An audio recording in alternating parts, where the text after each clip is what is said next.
When Jesus had spoken these words, he went out with his disciples across the brook Kidron, where there was a garden, which he and his disciples entered. Now Judas, who betrayed him, also knew the place, for Jesus often met there with his disciples. So Judas, having procured a band of soldiers and some officers from the chief priests and the Pharisees, went there with lanterns and torches and weapons.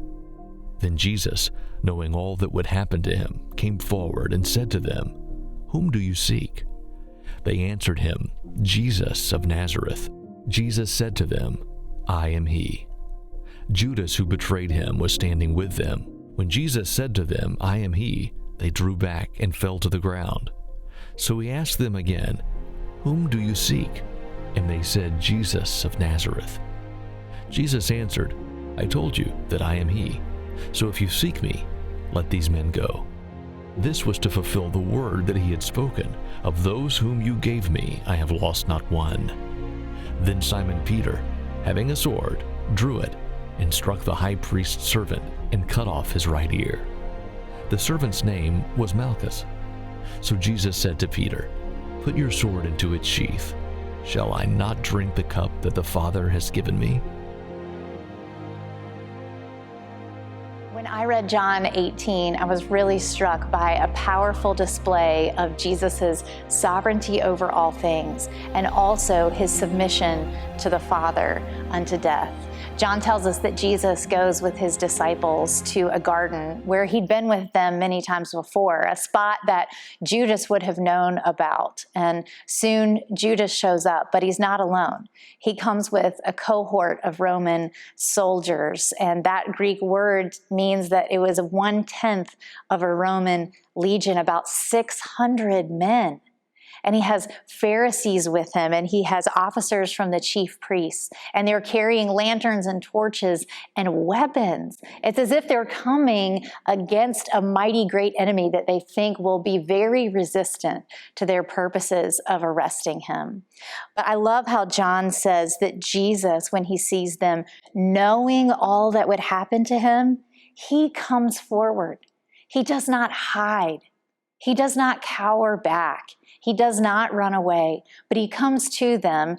And even though John says he knows all things, he's totally omniscient, he asks a question. And isn't that just like Jesus? He's done that so many times before, where he asks questions for the benefit of the hearers. And so he says, "Whom do you seek?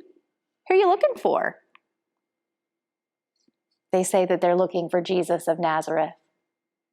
And he responds by saying, "I am he."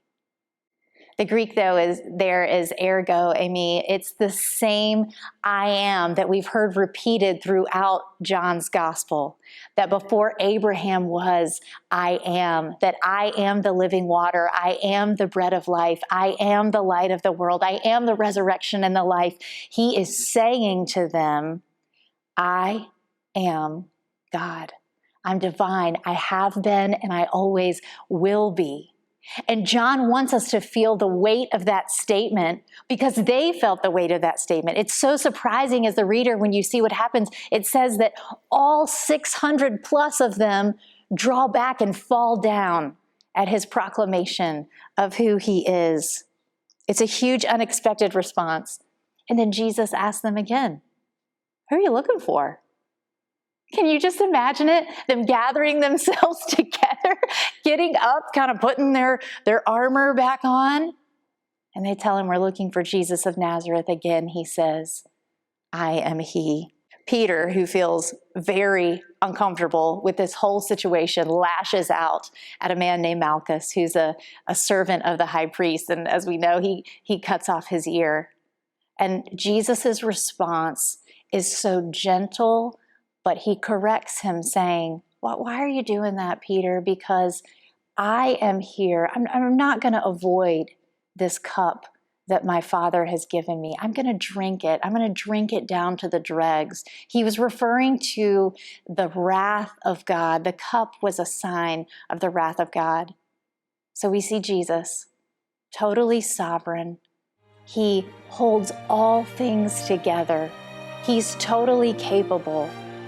of overcoming this huge crowd of soldiers. But he chooses not to do so. He chooses to surrender himself and to submit himself to the will of the Father. And he was faithful even unto death for me and for you.